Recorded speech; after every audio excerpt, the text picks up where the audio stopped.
Hello and welcome to the webinar, MIPS Made Easy QPP Navigation. My name is Christy Brantley. I'm a MIPS professional service consultant here at NextTech. You will also hear every now and then Heather Miller will be jumping in on some of the polls and things that we have going on. We will have a live Q&A after the presentation.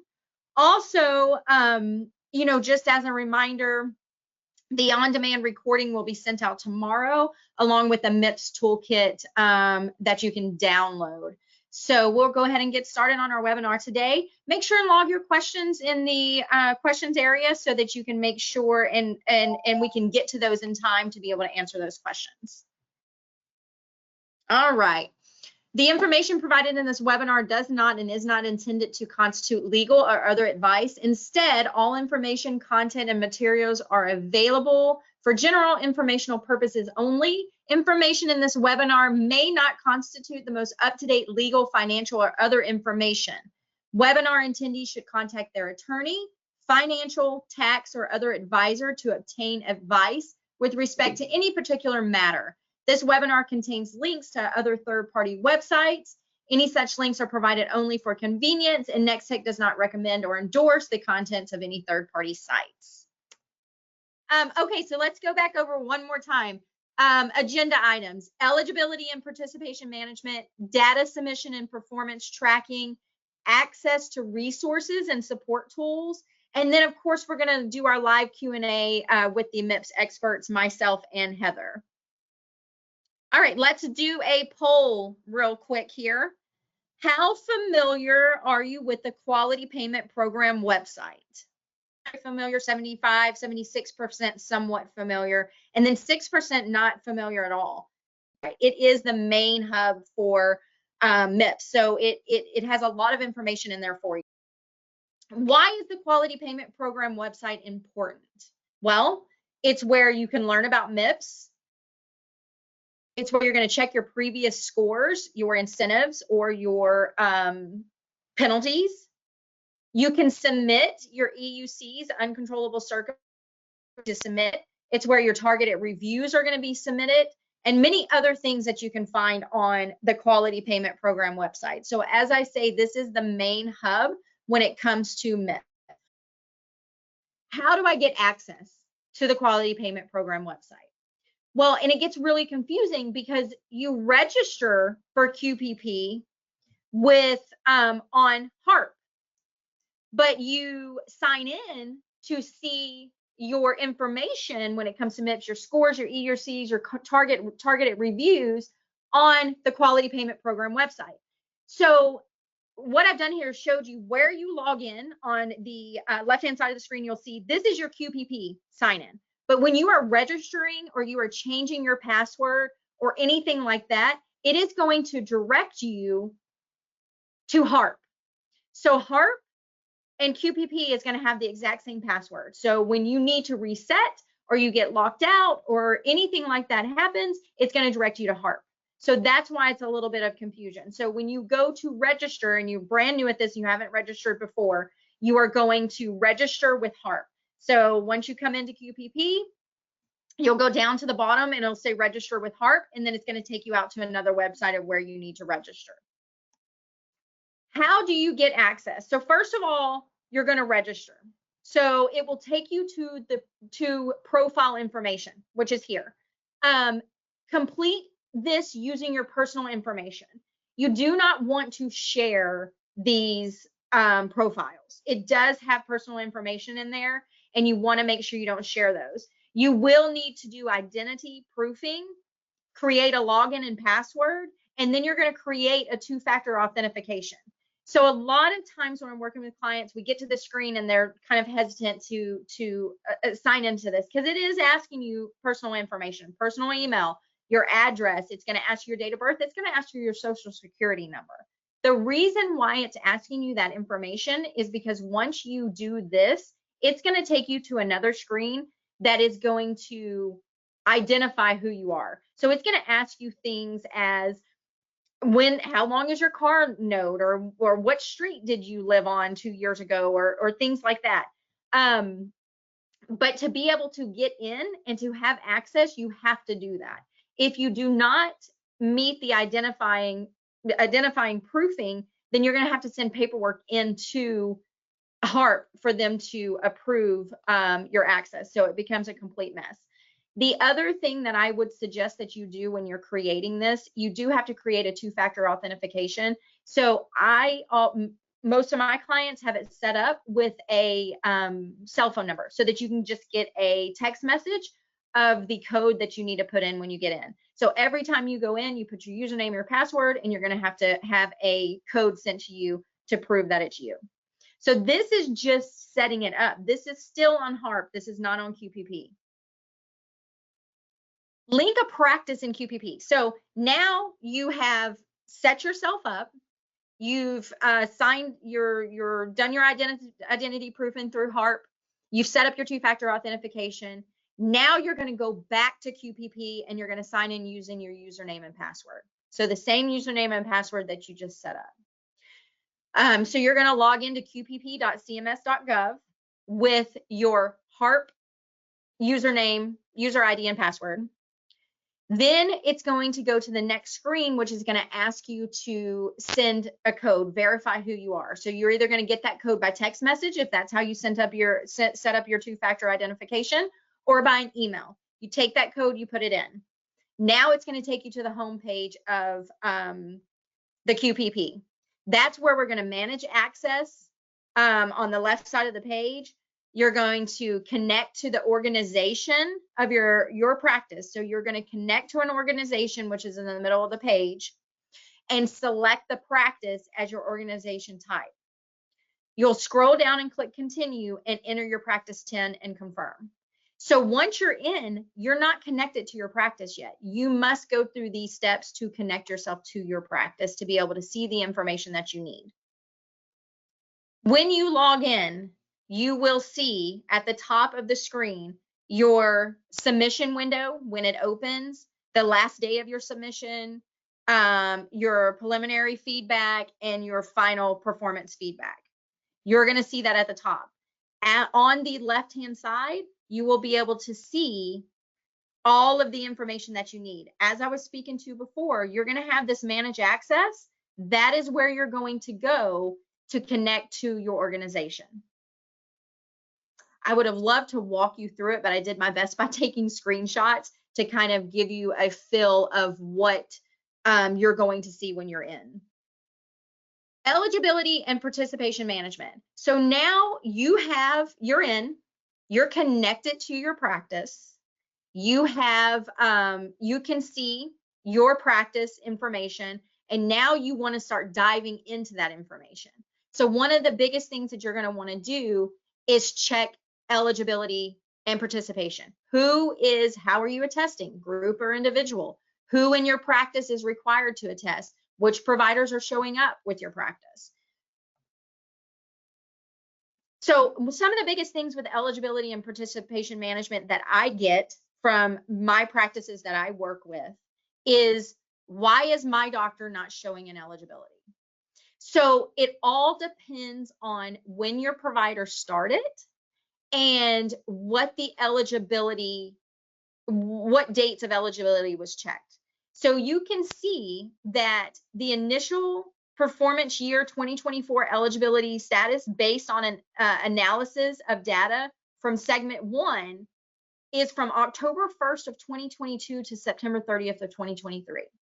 So if your provider started in September or November of 2023, they're not going to show up in that first eligibility check.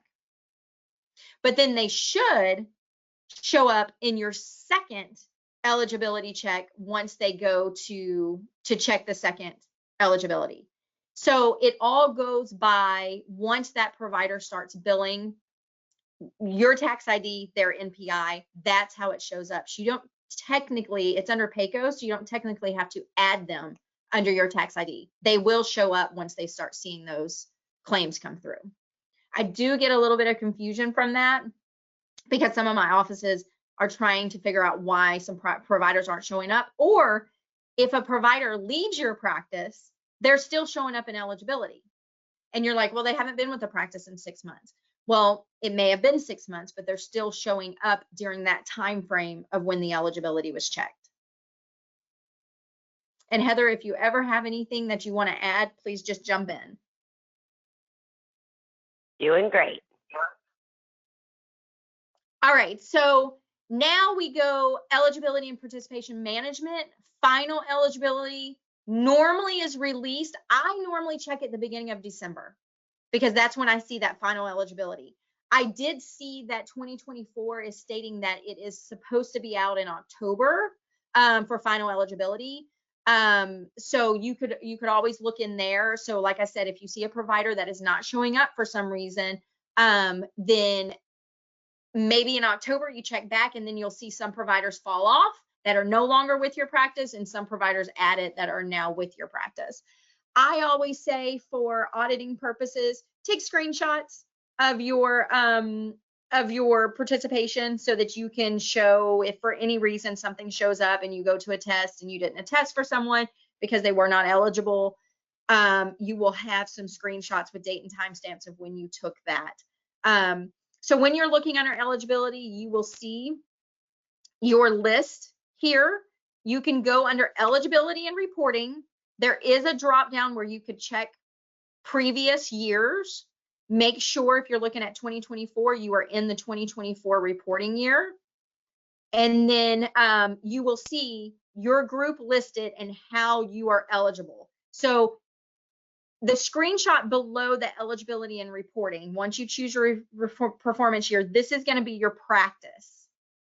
So once submission opens, these report as a group, report as individual will become available for you to select, but the submission period's not open yet, so it's grayed out. But when you're checking eligibility, at the very bottom, you'll see view practice details and clinician eligibility. That's where you want to go because that's going to get you to your clinicians. Eligibility and participation management, you can download and save eligibility. Some people may know this, some people may not. I had a group of 55 providers and I don't want to take screenshots of all 55 of those.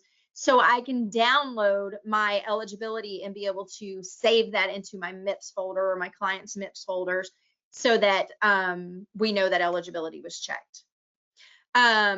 If your providers, a few other confusion that I have on some offices, and I'm just trying to go off of an experience that I see, is when they're checking eligibility, some of your providers are showing MIPS eligibility individual, some are showing MIPS eligibility as just group, and then some are showing us both. So some people get confused on that a little bit. If you are testing as a group, anyone in your group that has data that is available for that reporting year, you do need to submit their data if you're testing as a group. If you're testing individually, then you can attest individually for just those providers that you want to test individually for. You can attest individually and as a group if that's what you choose to do, and then you get the highest of the two scores. So there's a lot of things that come together with this at the end when you decide which way you want to go or which way you are going to attest, which way is going to be best. Just to break it down a little bit more, I just wanted to show a provider that was showing up as in an APM. This screenshot that I took in particular is a provider that is part of a qualifying APM, part of a group, not showing up as individual or as a group because they are in an APM. Those providers, when they are in an APM, and Heather, I'm going to have you chime in on this just a little bit. I noticed that they come from a hospital or another entity, and they come into a private practice or a group, and they're still in a previous APM.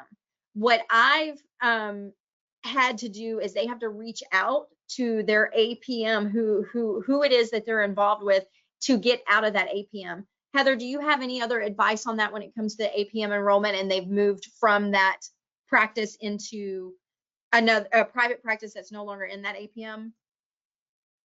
That has been the same solution on my end, if I have a provider that also is still showing the connection, is to reach out to that APM. You can typically find the main contact. If you're not aware, you can Google the APM ACO, and it's public information where you can find the main contact and let them know you're no longer actively working in that ACO.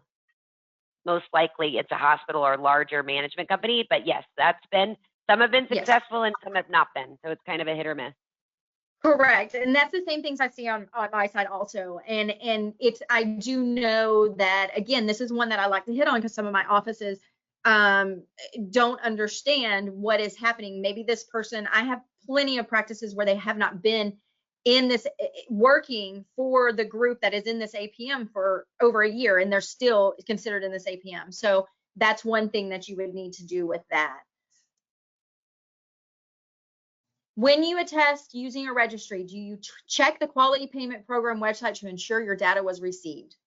So about 91% is saying yes. So not bad. You know, most everyone is checking the QPP website to ensure your data was received. Remember, when you attest through a registry, it then goes over to the Quality Payment Program website. That is where your MIPS data is picked up. So you do want to make sure that once you hit submit, you are checking to make sure it did go over and it went over correctly. I have seen before where I have, 80 points on a registry and it comes over and it's 40, and I've had to resubmit it again. So just keep that in mind because it will sweep off of the Quality Payment Program website. And then we go to data submission and performance tracking. All right, so data submission. So you have eligibility and reporting. Once again, which I talked about earlier, once attestation opens on January 2nd of 2025, the report as group/individual buttons will be available. So when you go to report, if you are reporting directly using the QPP website, this is where you would go. So it's eligibility and reporting, and then you can report as a group or report as individuals. Those will open up for you. How do you know what you scored in previous performance years? This one's pretty important. There's a lot of times that I log in with clients and I see that I'll say, okay, let's go to QPP and see if you're being penalized or you have an incentive. And a lot of times, no one really knows where to go to look at that. So you're going to log into your QPP account.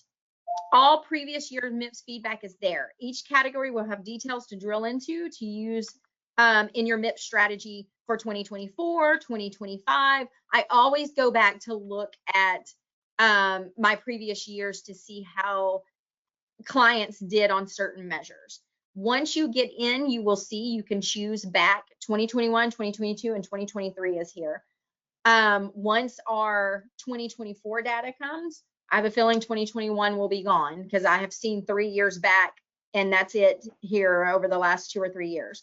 So keep your data, download your reports, save them in your MIPS audit folder. So if you need to go back, you can look at them. That way you can see what was your previous cost score. Are you improving on costs? What measures did you report on in previous years for quality, and how well did you do on those measures? Were those your top measures?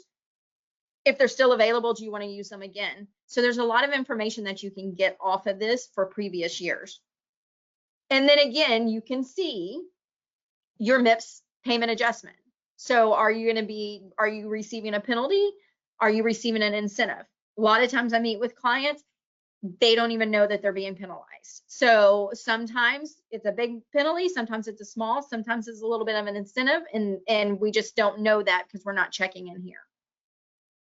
So performance feedback, again, we are going to view the details. So once you go into your, once you attest and you're wanting to go in and you're wanting to look at your performance details, you choose your year and then you go into your details. You can read it by group or individual. So you'll be able to actually go in and drill in to see how the group did, how individual. You may attest as a group and individual, so checks performance scores by both.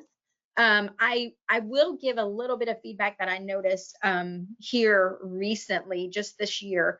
I went to pull some cost scores, and I noticed under the individual feedback, I wasn't getting the files to be able to drill down on the patients that are qualifying for the episodes. I did get that information under the practice details. So if you do not see under the group feedback, so if you don't see it under individual, try to look in the group, and then you can drill down a little bit more if you want to. That's just something that I've seen, giving you a little advice on it. Again, if you attest as group and individual, you will get the higher of the two scores. Once you're looking, again, you can look back at your performance years. You can see your score. This is an individual feedback at the bottom here of 89.82 out of 100, getting a payment adjustment of 1.27%, and that adjustment will start hitting on claims that start January 1 of 2025. This is a little bit more of a drill down, as I was talking before, where you can look at which category you're being scored what for and what you attested for. I always have my clients take these, view the details, save them into their MIPS audit folder. You can run just the front page that kind of gives all this information, then you can drill down a little bit more. This particular client, you can see they submitted ECQMs, QCDR also, so ECQMs out of the software, and then registry measures, and you can pull those if you hit view details. Your improvement activity, you would be able to see that in there. And then cost, you could drill down into cost a little bit more and see which patients are showing for what for each episode, and then how you rank on the total benchmark. And I think I may have some screenshots of that coming up. Absolutely. So cost, with it being kind of a big thing this year, I wanted to hit on it just a little bit more. So earlier I said, sometimes under individual feedback, you can't download your episode level data. This is what I'm talking about. So this is going to be your download episode level data, and then download your supplemental report data. So one's going to show you overall cost of how you compare to the national average, if you're high or low. And then the download, the supplemental report data is actually going to be the patients that are qualifying for the episodes. So that's important data if you want to kind of look at it and see if you're trying to adjust your cost score a little bit and see where you are falling on the national average. You also get this benchmark that shows the lowest benchmark, meaning your peers that has set the highest average cost per episode, and then your lowest average cost per episode, and where you fall in between that. So this kind of is a little bit backwards to me because it says lowest benchmark, and I would think that it's the lowest amount. Well, what that means is that's just your lowest benchmark on a 1 to 10. So 1 point down here on 2840, 10 points on 1209. So the lower your cost of care per episode, the higher your benchmark is going to be. So now we've checked our scores, we looked at everything, but we don't like it. We're not happy with it. That happens probably a lot. We want to make our voices be heard. So you need to do a targeted review. There is a time frame on it, and you can see once you hit targeted review, it's going to tell you that it opened on August 12th of 2024 and it closes on October 11th of 2024, and you can't do a target review after October 11th. So you want to make sure you get your targeted review in. Do you always get the answer of approved of what you want? Not necessarily, but I think it's important if you disagree with something that you let them know. I will say, I know myself, Heather, we did targeted reviews last year for clients, and I didn't get anything overturned on some of those targeted reviews that I did last year. But this year for 2024, it did change some of the rules of how they kind of scored things. So I think it is important to do those targeted reviews if you have or if you're disagreeing with how the scores are being weighted. Or you pull your data and you see something that's not correct. Maybe you have duplicate patients. Anything like that, you want to make sure you do a targeted review. Then you also have your exceptions application. So again, you're going to have a deadline on exceptions. So you can see that it opens May 13th, closes December 31st. Sometimes they'll push that out a little bit, but it's just always good to know where to go to look at this and have it in your mind that, you know, if I'm going to apply for something like this, December 31st is my deadline. You will see that they are no longer accepting applications due to COVID-19, but you can do a application for Change Healthcare cyber attack, and which should include the ransom malware as the event type. So if that has or was an issue within your practice, you can apply for that EUC. It is not an automatic EUC, so you would need to apply for that exception. And then just remember, you can do an exception application for the group or individual provider. I just try to make sure that my exception is in there. When I do it, I keep a copy of it, that it was done. They send an email, save that in your MIPS folder, just in case something happens and you did apply for it and it doesn't go through and you get penalized, you'll be able to justify what you did. So access to resources and support tools. This is important because this the site can give you a lot of information. On the sign-in page, if you scroll down to the bottom, you'll see sign up for QPP listserv. Put your email address in there. You can subscribe. It will give you a lot of information. You can set your subscriber preferences, because if you don't, every day you're going to get tons of these emails and it's probably going to drive you crazy. But I think there are things that are important that you could get emailed about, maybe when scores come out, or when benchmarks come out, or just things like that has happened. You could get emails on those. So make sure and sign up for that. It's a good thing to have. I use it a lot. Under resources, you can search the resource library. This is, I like this. I can look at a lot of things in here. For one thing, if I'm searching for benchmarks, I just go to resource library, type in benchmark, and then my benchmarks come up and I can pull it up, find what I'm looking for. They have a webinar library in here, help and support, things for small practices. So there's a lot of information under the resources tab that may be able to help you out. One of my biggest thing is the benchmarks. I'm always looking for those. For some reason, I pull it up and then I can't find it on my computer and I got to find it again. So access to resource and support tools, you will be able to see there's help and support. You can navigate through videos, webinars, QPP Service Center, APM learning systems. You can watch short videos on things. I don't think that a lot of people realize there's a lot of information out there. So if you have a question, or if you're just trying to figure out, you know, what it is that you need to do, come in here and do some investigating and you can find some really good information. So a lot of times people ask, is it too late to ask for help for MIPS 2024? It's not too late. It's never too late. You want to submit some type of data. It's better than submitting nothing. So we can help with that.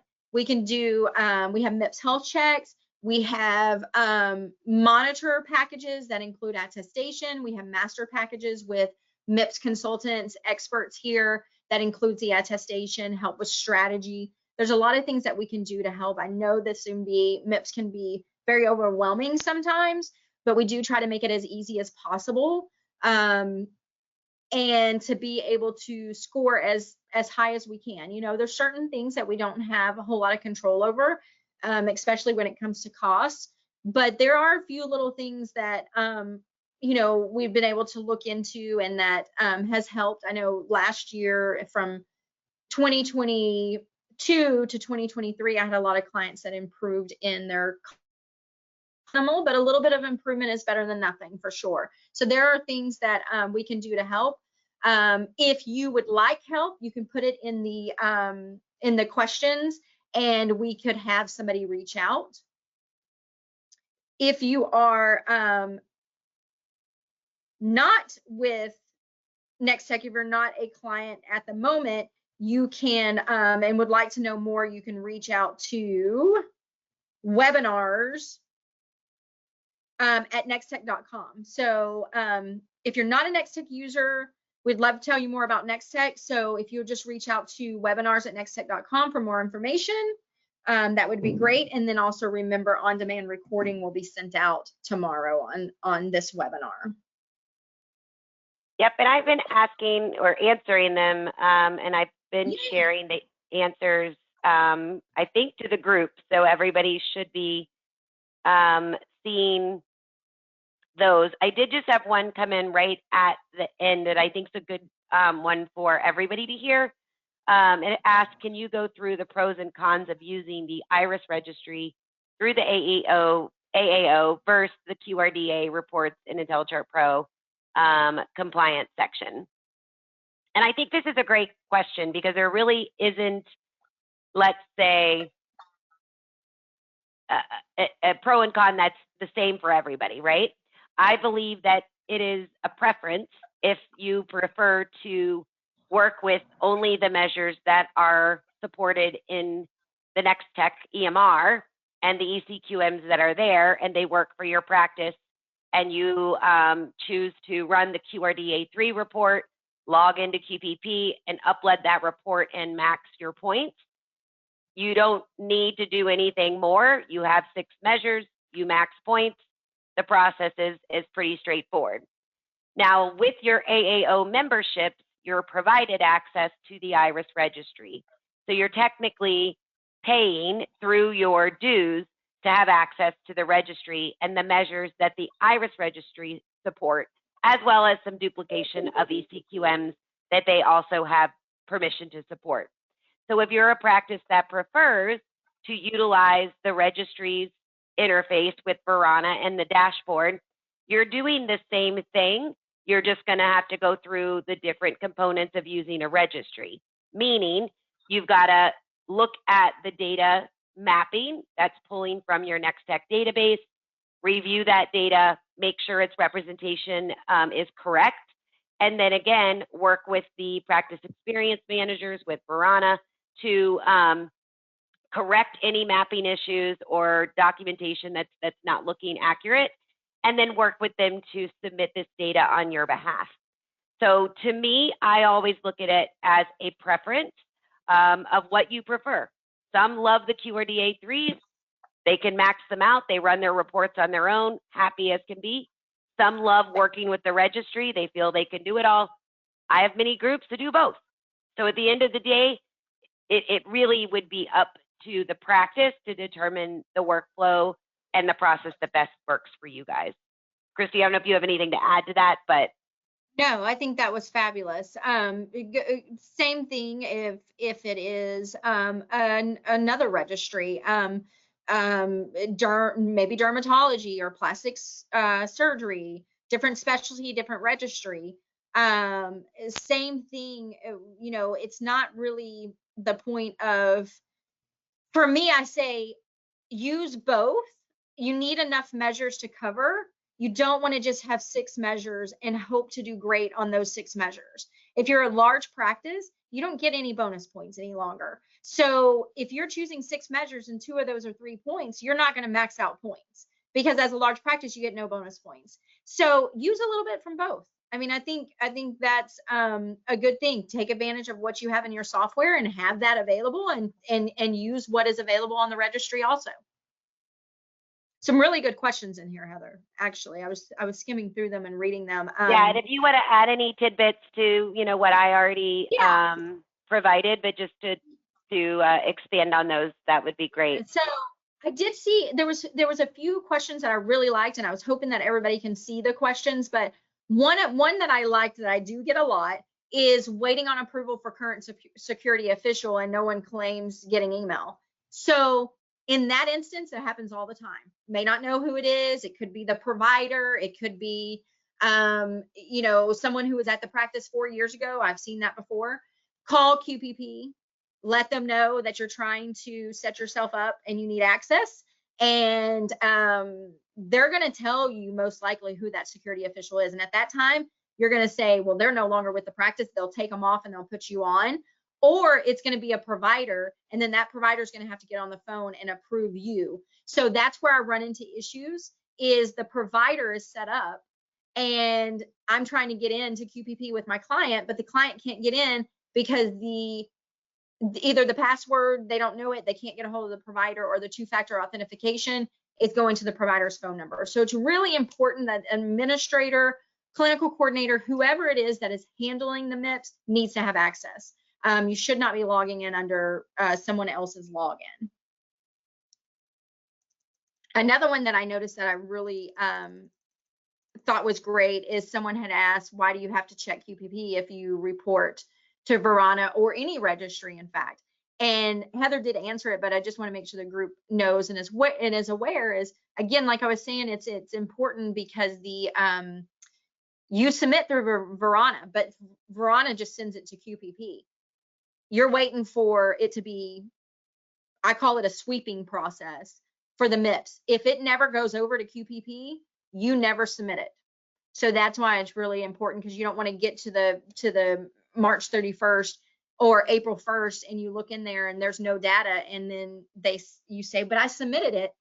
It's not going to matter. I've done this many times where I've tried to submit data after the time and it doesn't work.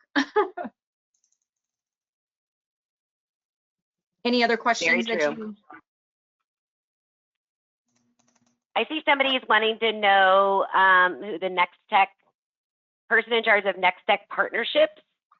And are you a vendor like that wants to speak to somebody about being a partner?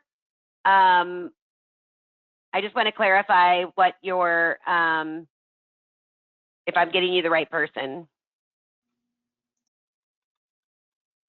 And then I'll look at, while we're waiting on that response. You can email webinars@nexttech.com and they can help you with the partnership answer. So I do see one here, Heather. It looks like they're saying, I am a current Next Tech customer and would like help. Just had a meeting with Verana to go over my year-to-date data. I need help understanding what we are doing incorrectly because some things do not seem to be registering correctly. Looks like. Did you see that one? Yep. So we can reach out to them individually, because there are going to be, audits that you should be doing of the met and not met, and following the measure specifications to make sure the data is pulling correctly. If it is not, you can submit tickets with screenshots of those particular examples, and then the Verana team will have their mapping teams look at those and correct, or again, confirm that the mapping is accurate. So that would be something that hopefully your practice experience manager showed you when you were on the call with them. That's kind of their role there. But if you're wanting a MIPS consultant, right? Yes, a MIPS consultant, we can have your client success manager or inside sales rep reach out to you. I just need practice information, but I think I can look it up also by your name if not, if you're on the account. There's another one on here. I was told by Next Tech that the 2040 or better measure reason we failed our numerator was because we checked post-op visual acuity. Did you see that one, Heather? Yeah, I'm reading it right now. Make sure that the reason we failed on our numerator was because we checked out. So I'm thinking that this has to do with if you do any co-managed. So remember, you without correction. Okay, the reason we failed on the numerator was because we checked post-op without correction. So I do know what I see on this one is if you're co-managing, you'll use the co-managed note. There is a co-managed note in there where you can just document the visual acuity so that if it's got to be the 20/40 or better within the 90 days of the cataract surgery. That could be some of it. That's what I normally see with my clients, because if you get your visual acuity back from the physician that's co-managing, then you can add that in. I don't know if that's exactly the right answer or exactly the question that you were asking. Okay, these are not co-managed patients. Okay. Anything on that, Heather? I would think that Jessica and we'll follow up with you. I'll look. I don't know if that was a case that you opened and that we can see, but I know we got to wrap up here on our end, and we've got your name, so we'll just take note of that, and we'll check to see what I'm not aware of exactly. I want to look at it a little bit better. Yes, to for understand sure. exactly what that's asking about. Perfect. All right. Well, I hope everyone has a great day. Thank you for joining.